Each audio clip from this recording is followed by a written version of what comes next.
Everyone, in news programme में एक बार फिर से आपका स्वागत है और मैं हूं आतिफा काजी। तो आज का हमारा टॉपिक पर्यावरण और भूगोल से जुड़ा हुआ है। तो टॉपिक ये है कि वैश्विक तापन यानी ग्लोबल वार्मिंग की वजह से क्या है कि दक्षिण एशिया में जो जल का संकट है उसका जोखिम और ज़्यादा बढ़ सकता है। तो किस तरीके से बढ़ सकता है उसी पर हम आज बात करेंगे।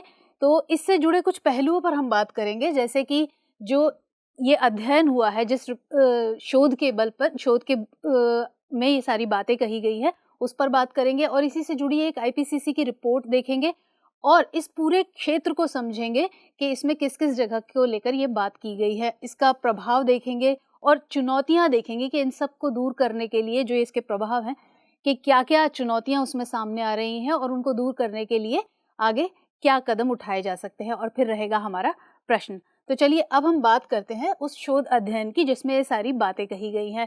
तो ये एक बहुराष्ट्रीय शोध अध्ययन था जिसमें ये बताया गया है कि जो हिमालय काराकोरम का जो क्षेत्र है उसमें 3 नदी बेसिन, जो सिंधु नदी बेसिन है, गंगा नदी बेसिन और ब्रह्मपुत्र नदी बेसिन, तो इस पूरे क्षेत्र पर करीब 1 अरब लोग इस पर जो डिपेंड करते हैं उन पर असर पड़ सकता है। किस चीज़ का? कि अगर यहाँ पर ग्लोबल वार्मिंग और बढ़ती है तो उससे इस पूरे क्षेत्र में जो पानी है उसकी उपलब्धता वो प्रभावित होगी। अब पानी की उपलब्धता अगर प्रभावित होगी तो जाहिर बात है एक बड़ी समस्या उत्पन्न होगी। और इसमें ये बताया गया है कि 2050 तक जो ग्लेशियर्स हैं उनके पिघलने से जो कुल नदी अपवाह तंत्र है वो उसमें और ज़्यादा बढ़ोतरी हो सकती है। यानी अगर ग्लेशियर्स पिघलते हैं तो उससे जो नदी है, नदियों का अपवाह है वो और ज़्यादा बढ़ जाएगा। अब इसके अंदर ये सारी बातें कही गई हैं, अब इसका असर क्या है और इसको पूरा डिटेल में हम आगे देखेंगे, लेकिन उससे पहले हम आईपीसीसी की एक रिपोर्ट देख लेते हैं। आईपीसीसी एक अंतर सरकारी पैनल है और इसकी स्थापना की गई थी 1988 में। ये क्या करता है कि जो जलवायु संबंधी नीतियां होती हैं उनके विकास के लिए सभी सरकारों के लिए क्या करता है, एक वैज्ञानिक आधार तैयार करता है। और इसी की एक इससे संबंधित खास रिपोर्ट में ये बताया गया था कि जो महासागर है, ग्लेशियर है और भूमि है, इन सब पर और समुद्र, इन पर जो बर्फ का जमना है उससे रिलेटेड जो गंभीर परिवर्तन देखे जा रहे हैं उनको इस रिपोर्ट के अंदर रेखांकित किया गया था और बताया गया था कि इस सब से जो समुद्र का तापमान है वो तेजी के साथ बढ़ रहा है। और पिछले कुछ सालों में अगर देखा जाए तो समुद्र के अंदर जो है, जो समुद्री हवाएं हैं, गर्म समुद्री हवाएं हैं, उनकी तीव्रता और जो आवृत्ति है उसमें बढ़ोतरी हुई थी। तो ये इस रिपोर्ट में इस तरह की बातें, जो समुद्री प्रवाह है उसके बारे में जो बात की गई थी कि किस तरीके से समुद्रों में और ग्लेशियर्स को लेकर महासागरों में किस तरीके के गंभीर परिवर्तन देखे जा रहे हैं ग्लोबल वार्मिंग की वजह से। अब हम बात करते हैं हिमालय काराकोरम की क्षेत्र की। तो इसमें हम 3 नदी बेसिन की बात कर रहे थे कि गंगा नदी बेसिन, सिंधु नदी बेसिन और ब्रह्मपुत्र नदी बेसिन।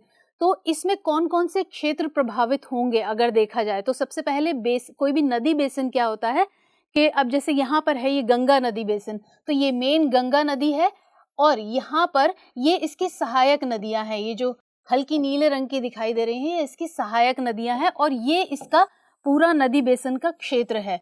तो ये सारा जो नदी बेसिन क्षेत्र होता है वो जो मेन नदी है वो और उसकी जो सहायक नदियाँ होती हैं वो जितने क्षेत्र को पूरे को कवर करती हैं वो नदी बेसिन क्षेत्र कहलाता है। तो ये गंगा नदी बेसिन का क्षेत्र है। इसमें जैसे देख सकते हैं कि ये उत्तर प्रदेश है और इसमें दिल्ली है और ये पूरा बिहार, ये सारी पूरी क्षेत्र जो भी हैं ये सारे ये इसके अंदर आते हैं, उत्तराखंड है। तो ये पूरे इतने बड़े क्षेत्र को ये प्रभावित करेगा अगर यहाँ पर ऐसा कुछ होता है। तो ये इसमें अच्छा, इसमें जो गंगा नदी की बात कर रहे थे हम, गंगा नदी की, तो ये हिमालय की जो ज़्यादातर नदियाँ हैं हिमालय क्षेत्र की, ये ज़्यादातर पूर्ववर्ती नदियाँ हैं और ये गंगा नदी भी और सिंधु नदी भी और जिसकी ब्रह्मपुत्र नदी की हम बात कर रहे हैं, ये सारी पूर्ववर्ती नदियाँ। पूर्ववर्ती नदियाँ कौन सी होती हैं? जो नदी वो जो अपवाह प्रणाली है वो पहले से ही मौजूद हो और उसके बाद अगर जैसे कोई नदी है और उसके बीच में कोई स्थल खंड का निर्माण हो गया है, यानी कोई एक संरचना निर्मित हो गई है, तो वो उसके हिसाब से अपना रास्ता नहीं बदलती है बल्कि उसको काट के अपना रास्ता बना लेती है किसी भी तरीके से यानी कि उसके हिसाब से, उस संरचना के हिसाब से अपने रास्ते को नहीं बदलती, तो वो होती है पूर्ववर्ती नदियां। तो गंगा भी पूर्ववर्ती नदी है। अब इसके बाद हम देखते हैं सिंधु नदी बेसिन। सिंधु नदी बेसिन की बात करें तो ये भारत के जो जम्मू कश्मीर और जो लद्दाख यूटी है वो, हरियाणा का कुछ सा और पंजाब हिमाचल प्रदेश, ये पूरा इसका क्षेत्र है, ये पूरा इसका सिंधु नदी बेसिन का ये क्षेत्र है पूरा, ये इधर से। तो इसकी जो सहायक नदियां हैं ये झेलम, चेनाब, ये सारी, ये पूरा इसका एरिया हो गया। अब बात करते हैं ब्रह्मपुत्र नदी बेसिन की। तो ब्रह्मपुत्र नदी बेसिन ये है पूरा, तो इसमें अरुणाचल प्रदेश, सिक्किम, असम वगैरह ये सारा पूरा इसके अंदर क्षेत्र आता है। तो ये ब्रह्मपुत्र और जो गंगा है वो गिरती है बे ऑफ बंगाल में, यानी बंगाल की खाड़ी में, और जो सिंधु नदी है वो अरब सागर में गिरती है। तो ये बात हुई तीनों नदी बेसिन की। अब यहाँ पर अगर हम वैज्ञानिकों की बात करें तो उन्होंने एक विसंगति का जिक्र किया, यानी कराकोरम विसंगति का। या इसका मतलब ये हुआ कि जो कराकोरम के जो ग्लेशियर्स हैं वो, उन पर ग्लोबल वार्मिंग का इतना ज़्यादा असर नहीं पड़ रहा है जितना कि और जगहों पर पड़ रहा है। यानी कि यहाँ के ग्लेशियर्स उतना तेज़ी के साथ नहीं पिघल रहे हैं जितना और जगहों पर ग्लोबल वार्मिंग असर दिखा रही है।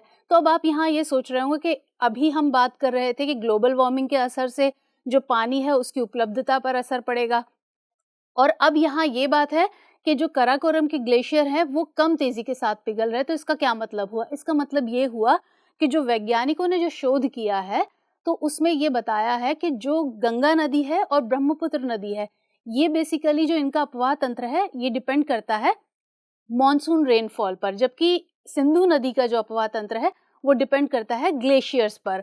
तो इस अभी क्योंकि ग्लेशियर्स अभी उतनी तेजी के साथ नहीं पिघल रहे या उन पर उतना असर नहीं पड़ रहा है ग्लोबल वार्मिंग का, तो इसीलिए अभी स्थिति उतनी नहीं खराब है जितनी की जैसे अंदाजा लगाया जा रहा है कि अगर उसमें भी यहाँ पर भी ग्लोबल वार्मिंग का उतना ही असर होता है।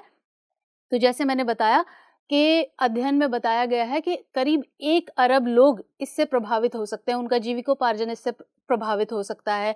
क्योंकि पानी जो है वो हमें किस किस चीज़ के इस्तेमाल के लिए चाहिए? सबसे पहले तो हमें कृषि और सिंचाई के लिए चाहिए, और अपने पीने के लिए चाहिए, डेली यूज़ के लिए चाहिए, यानी रोज़मर्रा के इस्तेमाल के लिए, घरेलू उपयोग के लिए चाहिए। उसके अलावा जो हाइड्रो पावर प्रोजेक्ट्स हैं उनके इस्तेमाल के लिए चाहिए हमें।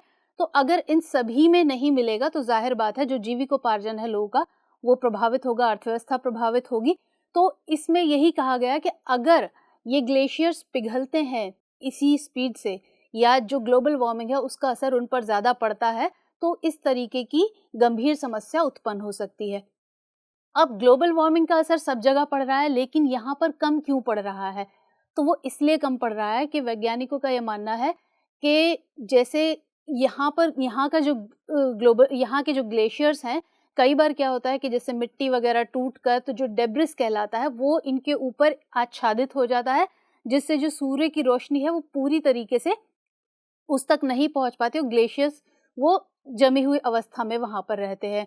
और वहाँ उस पूरे क्षेत्र में क्योंकि हाई अल्टीट्यूड पर है तो वहाँ पर जो ठंडी हवा है उसकी सघनता ज़्यादा है, तो इसलिए भी वो उसको पिघलने से रोकती है।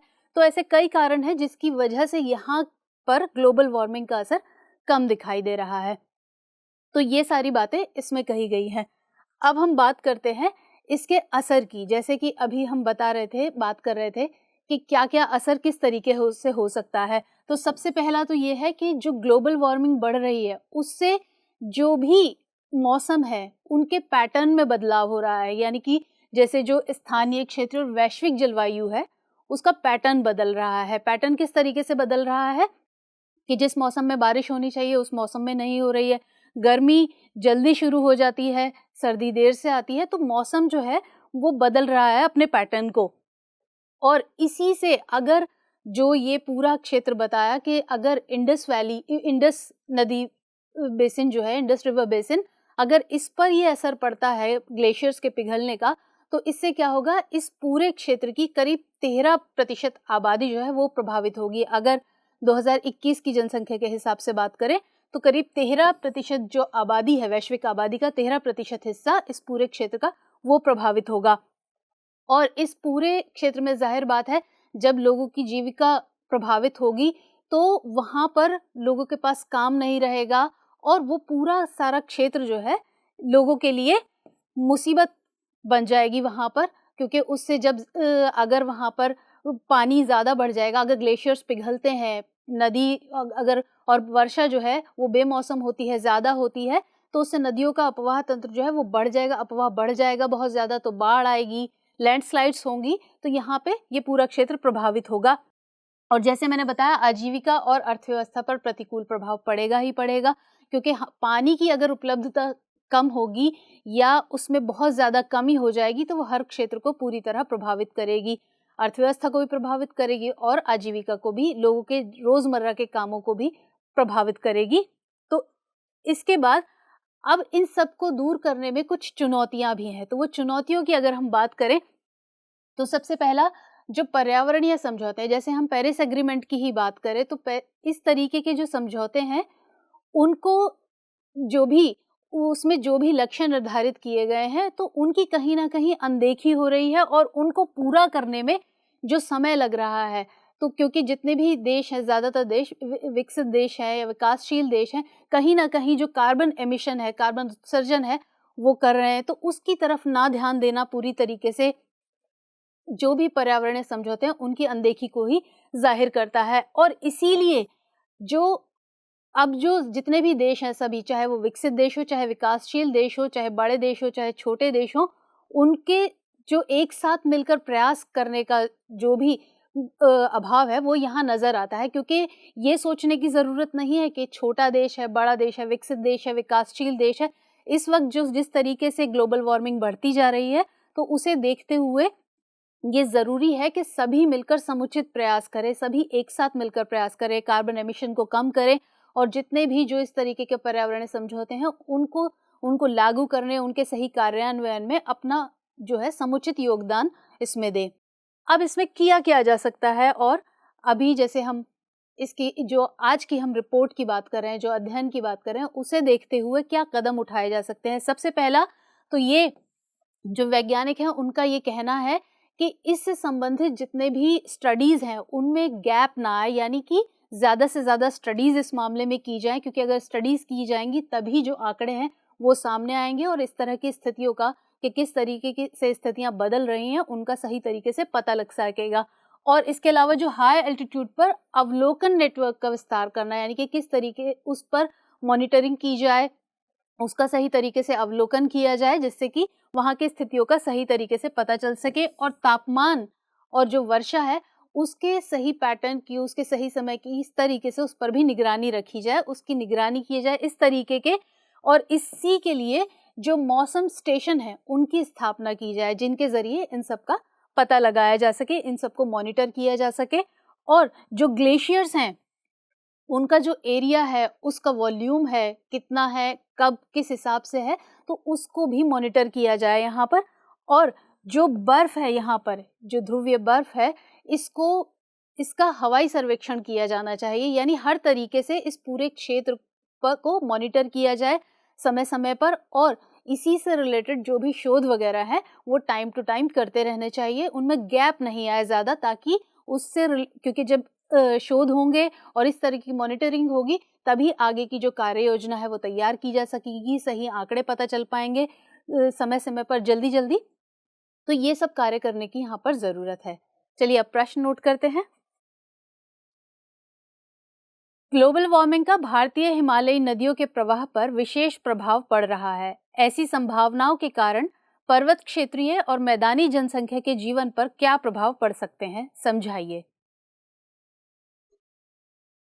तो ये था हमारा आज का टॉपिक। कल फिर मिलेंगे किसी नए और इम्पोर्टेंट टॉपिक के साथ। तब तक के लिए आप इस प्रश्न के उत्तर की तैयारी करते रहिए, सुरक्षित रहिए। मिलेंगे कल, तब तक के लिए जय हिंद।